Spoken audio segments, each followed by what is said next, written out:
everybody, and welcome to the channel. It's Paulie Esther here, and today the public test build came out for the newest chapter of Dead by Daylight, which is releasing on April 2nd.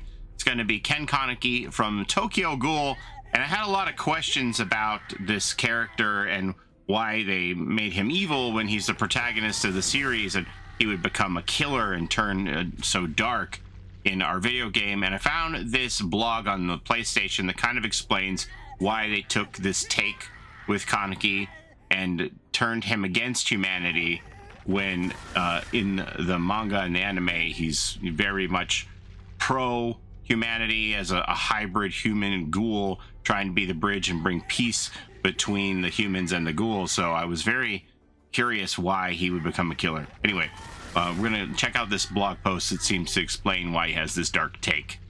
But first, I'm asking for your help on this sponsorship campaign that I'm running for the mobile app game Candy Crush Saga. If you've never played it before, even if you have played it before but it's not on your current mobile device, you can download it by scanning this QR code on the screen or clicking the link in the description of the video and get a fresh install of Candy Crush Saga. I think we're all pretty familiar with this game.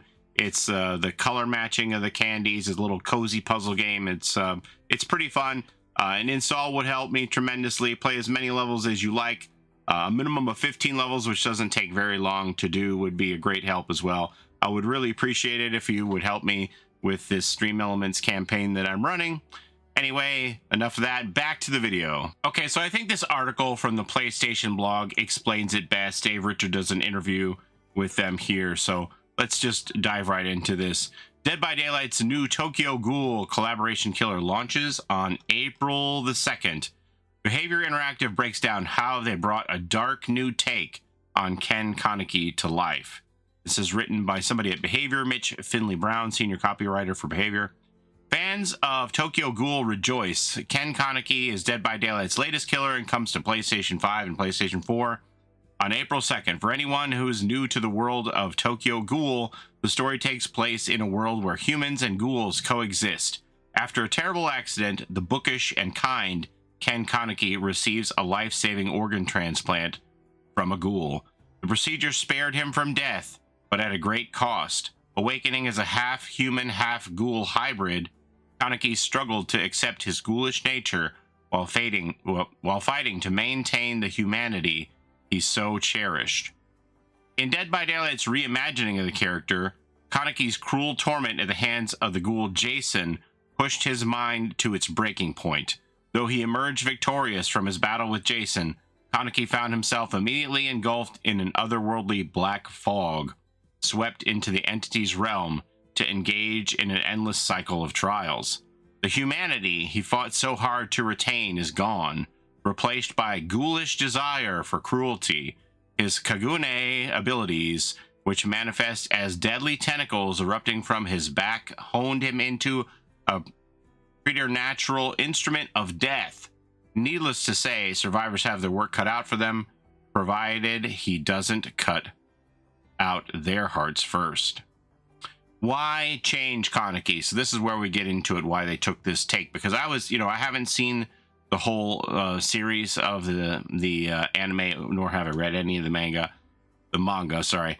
I'm like in the first season, and Kaneki is so kind-hearted, and he struggles with his ghoul side to try and maintain his humanity, juggling his desire to eat human flesh as a ghoul with his morality. It was a little strange to me. I found it a little strange that they decided to make this take to put him as a killer, but here's how they explain it.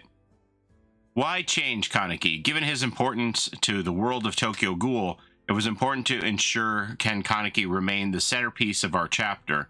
Rather than making him a survivor, as his moral compass in the series may suggest, we felt it would be more interesting to really lean into the horror and present an alternate reality where Kaneki became exactly what he feared.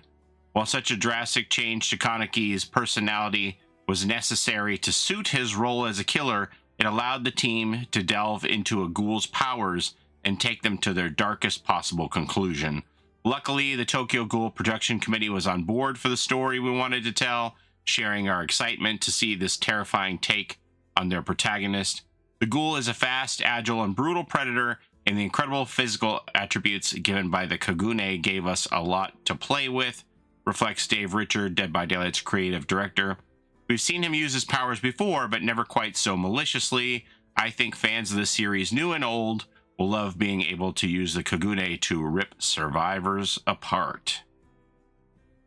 Fear the Ghoul. Tokyo Ghoul's unique approach draws on gruesome imagery, visceral moments of tension, and stylized ultra-violence.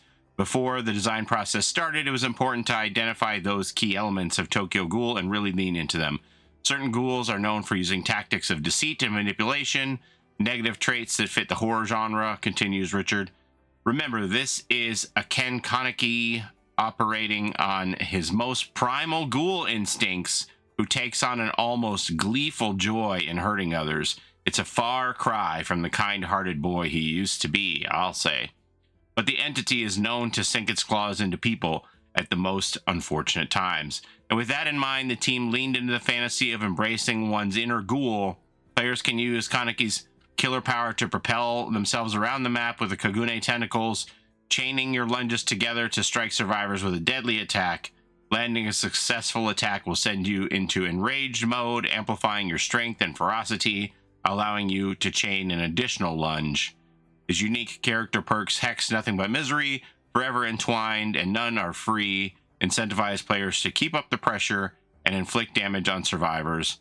Kaneki is not one to wait around and bide his time. He's everywhere at once, bearing down on a survivor before redirecting to his next victim. Vicious and quick, there's no stopping Kaneki once he gets a taste of blood. His cannibalistic tendencies are front and center in his delightfully disturbing mori, which gives a macabre meaning to the old idiom, eat your heart out. With original voice lines from actor Natsuki Hane, who portrays Ken Kaneki in the anime series, this new chapter will be an absolute feast for Tokyo Ghoul fans and horror fans in general. Experience the power of Ken Kaneki in Dead by Daylight Tokyo Ghoul hitting PlayStation on April 2nd, as well as, other platforms. Everybody's getting it, not just PlayStation, but this is a PlayStation blog, so they're talking to the PlayStation folks. All right, so I'm glad that they did this because I was fairly confused on why such a tender-hearted young man would become a killer. So I'm glad that they explained why they made this change and he became the killer. It's kind of like when the entity forces the wraith into being a killer, they can turn people to their worst, right? So it's interesting. But it seems like a departure from the character that I've come to know in my limited exposure from the anime. Here in Canada, I'm able to watch the anime on my Crunchyroll free trial on my Amazon Fire TV. I just put the Crunchyroll app on Amazon Fire TV, and I get the free trial on Crunchyroll to watch the first season. And then if I want to watch the second and third seasons, they're available on Apple TV. You'll have to check in your area where the anime is available. Some people I know in Europe told me that they can watch the whole thing on Netflix. So it's out there if you want to seek it out and see what Tokyo Ghoul is all about. But anyway, coming out on April the 2nd on all platforms. I played the PTB today. It was brutal. There were a lot of server errors on the PTB server that just made me abandon it. I couldn't handle it. It was too much. And the character does feel a little clunky. It needs some cleaning up, but they have 3 weeks to work on it until then. But he has some potential for sure. But right now, I don't think it would be a first choice of a killer pick for me. Anyway, that's all I have to show you today. As always, thank you so very much for watching. I appreciate the time that you spend here with me on my channel. Don't forget to like, comment, and subscribe. It helps the channel a ton. And if you don't mind, if you made it this far, you don't mind to download that Candy Crush Saga app and either just at least install it, or if you can play it as little as 15 levels, it sure would help me out. I would appreciate it. That's all I have for you today. Don't forget to take care of each other in and out of the fog, and we'll see you next time. Have a great day, everybody. Bye-bye. It's a Gen Rush life for us. It's a Gen Rush life for us. Set a hiding, we do gens. Set a randoms, we got friends. It's It's a Gen Rush life.